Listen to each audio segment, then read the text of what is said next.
특세 40일째에 나오신 모든 분들 주님의 이름을 환영하고 축복합니다. 제5주차는 중년의 기도 생활은 제목을 가지고 말씀을 살펴보려고 합니다. 먼저 우리 구호를 외치고 한번 시작을 해보겠습니다. 오른손을 쥐시고, 이번 주 또 지난주가 사실 제일 힘든 주간인데 이번 주만 지나면 좀 더 수월하게 갈 수 있습니다. 자, 오른손을 쥐시고 제가 선창하면 따라해 주십시오. 변합시다. 변합니다. 변화시켜 주십니다. 네, 힘을 내시기를 바랍니다.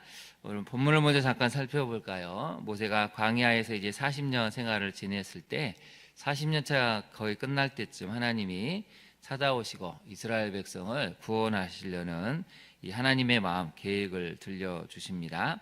그러면서 하나님이 왜 그렇게 하셨는지를 알려주시는데요.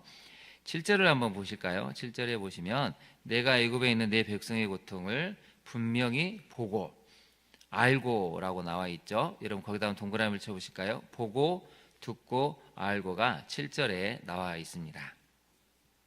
하나님은 분명히 백성들의 고통을 보시는 분입니다. 또 그들이 감독자로 말미암아 부르짖음을 듣고라고 하시죠. 그러면서 근심을 안다라고 하십니다. 여러분 거기다 한번 밑줄을 그어보실까요? 그들의 감독자로 말미암아. 세상을 살다 보면 우리를 힘들게 하는 사람이 있습니다. 박해하는 사람, 비박하는 사람, 정말 인간의 존엄성을 짓밟는 사람들이 있죠. 그걸 성경은 이스라엘 백성을 괴롭히는 감독자라고 하는데, 이스라엘 백성들이 얼마나 그 감독자들 때문에 고통을 겪고 있는지, 학대를 당하는지, 비참한 인간성을 상실하고 있는지를 하나님이 듣고 계셨다는 것이죠. 그래서 그것으로 말미암아 근심을 알고 계신다고 지금 모세에게 말씀을 하고 계십니다. 우리 인생과 똑같은 상황을 이스라엘 백성들이 겪고 있습니다. 여러분 적용을 한번 해보십시오. 여러분 무슨 고통이 있습니까? 누구 때문에 지금 그렇게 부르짖고 있습니까?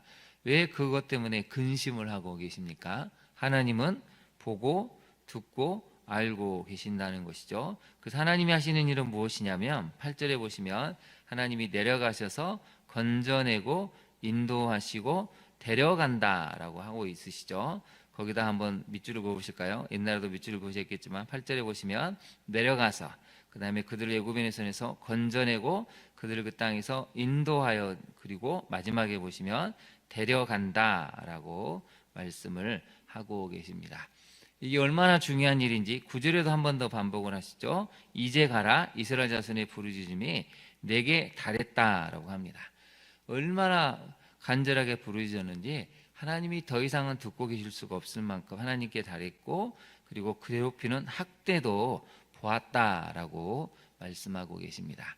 그래서 우리가 절망하지 않아야 될 이유는 하나님은 이미 다 우리의 상황, 우리나라의 상황을 보고 듣고 알고 계십니다. 이제 하나님이 구원하신다는 것이죠. 그래서 여러분 9절에 거기다 한번 네모를 쳐보실까요? 이제 가라라고 말씀하시죠. 이제 가라는 것입니다. 이제 하나님의 구원, 하나님의 계획을 너가 보여줄 때가 되었다. 그래서 이제 가야 한다는 것입니다. 우리에게도 하시는 말씀이죠. 절망과 좌절에 빠진 백성들에게 이제 우리가 가서 희망의 메시지, 복음의 메시지를 들려주어야 한다는 것입니다. 이제 교재로 가볼까요? 21쪽입니다. 오늘의 제목은 구원을 부르는 기도입니다.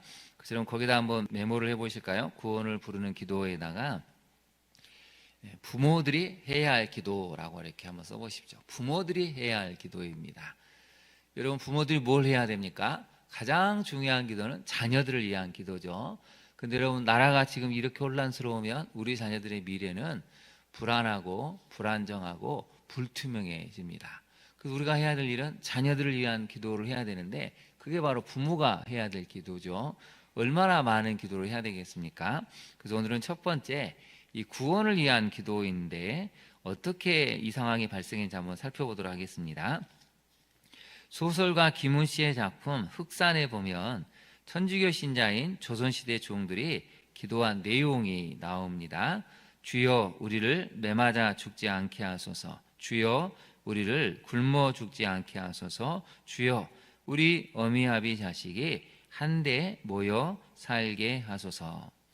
당시 종들의 삶이 얼마나 비참하고 짐승 같은 삶이었는지 기도 내용이 잘 알려주고 있습니다. 여러분 다시 한번 볼까요? 매맞아 죽지 않도록, 굶어 죽지 않도록 어미아비 자식이 한데 모여 살더라. 얼마나 조선시대 종들이 비참한 삶이었냐면 매맞아 죽는 일이 허다했다는 것입니다. 조금만 마음에 안 들면 멍석마리로 매를 때려서 죽게 하기도 하고, 병들면 그냥 산채로 매장하기도 하고 산에 버리기도 했습니다. 그리고 더 놀라운 것은 그냥 가족을 다 뿔뿔이 흩어서 팔아버렸다는 것이죠.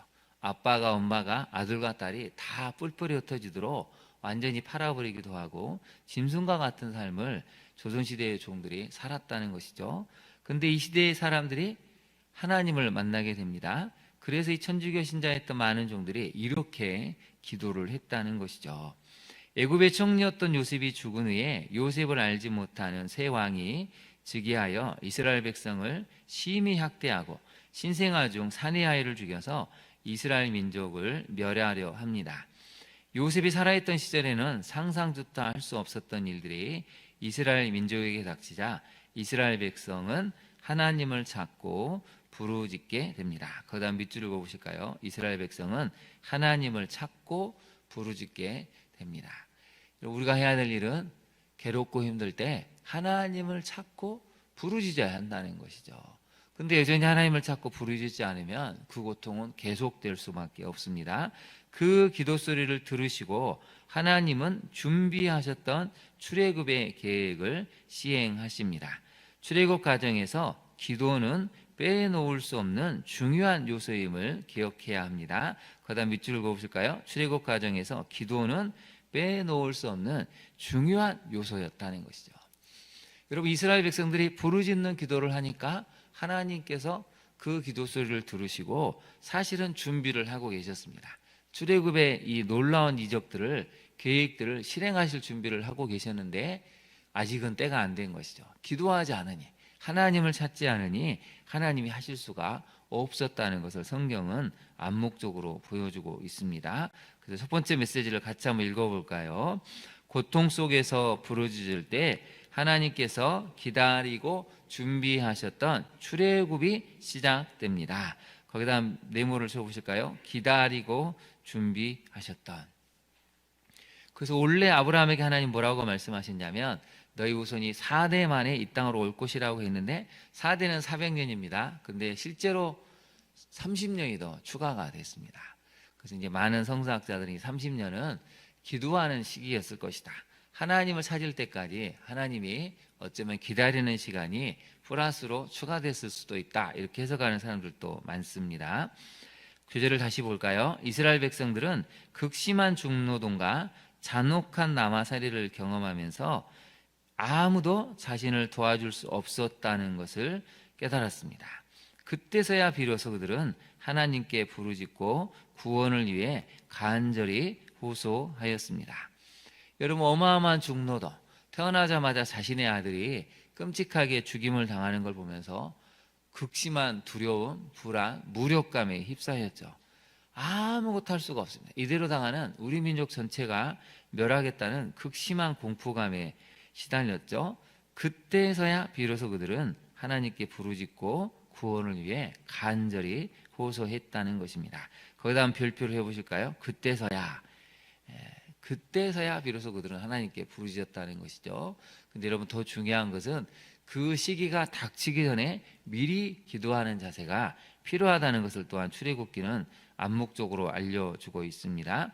그 부르짖는 소리가 들리기에 들으셨다라고 하나님께서 말씀을 하고 계시는 것이죠.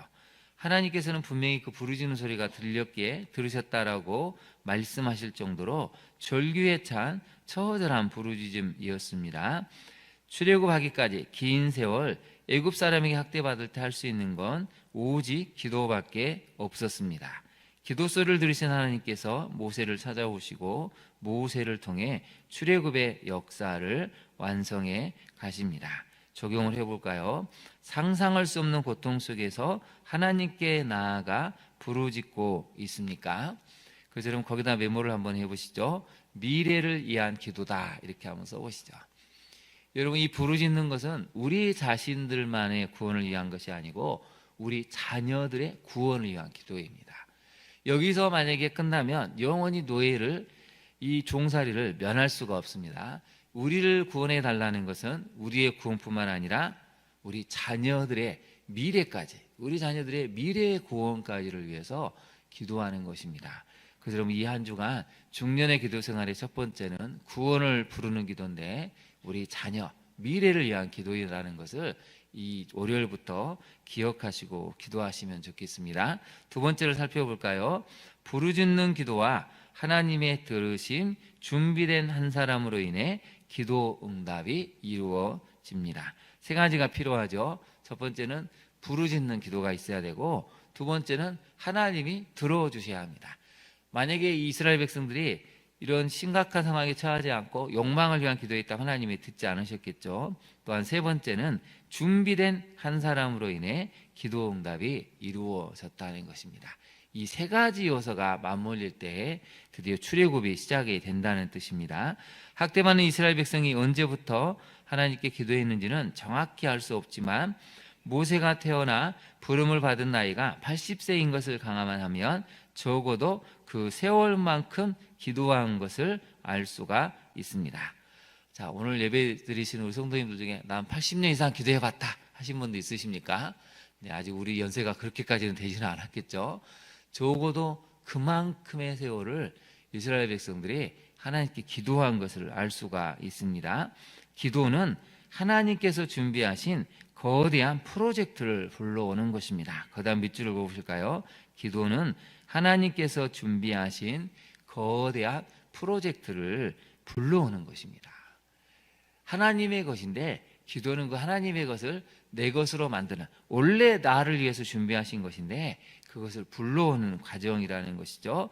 그리고 그 계획을 실행하시는 하나님을 움직이게 하는 강력한 요인이 됩니다. 거기다 밑줄을 그어보실까요? 그 계획을 실행하시는 하나님을 움직이게 하는 강력한 요인, 그게 무엇이라고 했습니까?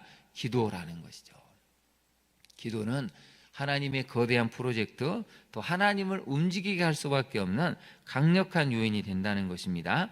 무엇보다 출애굽의 전면에 서서 위대한 하나님의 구속사를 실현시켜가는 준비된 한 사람의 등장으로 이스라엘의 오랜 기도 응답이 이루어졌습니다. 우리 그 다음을 같이 한번 읽어볼까요? 시작. 기도는 구속사가 이루어지는 타이밍이며 혹독한 상황을 견뎌내는 인내의 시간이며 준비된 한 사람을 기다리는 간절함입니다. 그 다음 동그라미를 쳐보실까요? 타이밍과 인내의 시간과 간절함. 그래서 기도는 구속사가 이루어지는 타이밍이죠. 혹독한 상황을 견뎌내는 인내의 시간입니다. 준비된 한 사람을 기다리는 간절함을 갖고 있습니다. 이러한 요인들이 갖추어질 때 기도 응답은 우리에게 찾아올 것입니다. 여러분, 이스라엘 백성은 80년 이상을 기도했습니다. 이것을 조금 압축하면 우리는 그 정도의 세월은 할 수는 없겠지만, 그러나 적어도 10년, 20년 기도했다면 하나님은 이제 하나님이 우리를 위해 준비하신 그 거대한 프로젝트, 우리를 위해서 맞추며 그 하나님의 응답을 이제 움직이시고 실행하실 타이밍이 됐다는 것입니다. 적용을 한번 해볼까요? 여러분, 지금 기도 응답을 위해 우리가 노력해야 될 것은 무엇이 있습니까? 첫 번째는 기도해야 되겠죠. 두 번째는 내가 준비가 되어야 한다는 것입니다. 내가 기도 응답을 받을 수 있는 준비된 한 사람이 되면 나와 우리 가정, 우리 자녀가 기도 응답을 받게 될 것입니다. 오늘의 이 말씀을 기억하고 특세 40일이 끝났을 때는 구속사가 이루어지는 타이밍에 여러분에게 임하게 되고, 또 혹독한 상황을 견디는 인내의 시간이 응답으로 바뀔 수 있는 귀한 축복이 있기를 진심으로 축원합니다. 기도하겠습니다. 하나님, 기도는 우리 자신만을 위한 것이 아니고 우리 자녀인 다음 세대의 미래를 위한 것임을 깨닫습니다. 이스라엘 백성들이 기도했을 때, 부르짖었을 때 하나님께서 찾아오시고 하나님이 이스라엘 백성을 위한 이 거대한 프로젝트를 실행하심을 알게 되었습니다. 기도만이 하나님을 움직이게 하는 강력한 요인임을 다시 한번 알게 되었습니다. 주님, 우리의 간절한 부르짖음에 하나님이 귀를 기울여 주시고 우리를 향한, 우리 자녀를 위한 이 땅을 향한 거대한 프로젝트를 하나님께서 실행하심을 믿습니다. 주님, 우리가 끝까지 낙심하지 아니하고 기도의 자리에 서게 하옵소서. 기도는 구속사가 이루어지는 타이밍이고 혹독한 상황을 견뎌내게 할 수 있는 인내의 시간이며 또 준비된 한 사람을 기다리는 간절함임을 깨달아 우리 자신이 먼저 준비가 되고 특세가 이루어지는 중에 또 특세가 끝났을 때 우리의 간절한 기도 제목이 하나님의 뜻 가운데 어떻게 이루어지는지 그것을 보고 듣고 누릴 수 있는 우리의 모든 기도의 삶이 되게 하옵소서. 그렇게 하실 주님을 찬양하며 예수님 이름으로 기도합니다. 아멘. 하늘에 계신 우리 아버지, 아버지의 이름을 거룩하게 하시며 아버지의 나라가 오게 하시며 아버지의 뜻이 하늘에서와 같이 땅에서도 이루어지게 하소서. 오늘 우리에게 일용할 양식을 주시고 우리가 우리에게 잘못한 사람을 용서하여 준 것 같이 우리 죄를 용서하여 주시고 우리를 시험에 빠지지 않게 하시고 악에서 구하소서. 나라와 권능과 영광이 영원히 아버지의 것입니다. 아멘. 이 시간 함께 기도하겠습니다. 오늘의 말씀을 기억하고 정말 우리는 지금 부르짖어야 할 때입니다. 여러분, 나라가 얼마나 혼란스럽습니까? 이제는 가치관이 다르다고 폭력을 휘두르는 것을 이상하게 여기지 않는 무서운 시대가 되었습니다. 지난주에는 또 싸우다가 차로 밀어버리는 그런 사람도 뉴스에 나올 정도로 지금 우리나라가 극단적인 혐오와 폭력에 시달리고 있습니다. 주님, 이 땅을 긍휼히 여겨주시고 다시 한번 새로운 출애굽의 역사 모두가 화해하고 용서하며 새로운 하나님 나라를 향해 갈 수 있는 이 땅 대한민국이 될 수 있도록 기도해 주시기를 바랍니다. 또 고통 속에 부르짖을 때 하나님은 기다리고 준비하셨던 출애굽을 실행하신다고 우리가 살펴보았습니다. 하나님, 내 인생에 출애굽이 있게 하옵소서. 우리 자녀 인생에 출애굽이 있게 하옵소서. 우리 대한민국에 새로운 출애굽이 시작될 수 있도록 우리 자신과 가정, 자녀와 우리 대한민국을 위해서 기도해 주시기 바랍니다. 무엇보다도 내가 먼저 준비된 한 사람이 되어서 우리가 또한 기도 응답을 보여줄 수 있는 사람이 되게 해달라고 우리 시간 주님의 이름을 3번 부른 다음에 간절히 기도하도록 하겠습니다. 주여, 주여, 주여.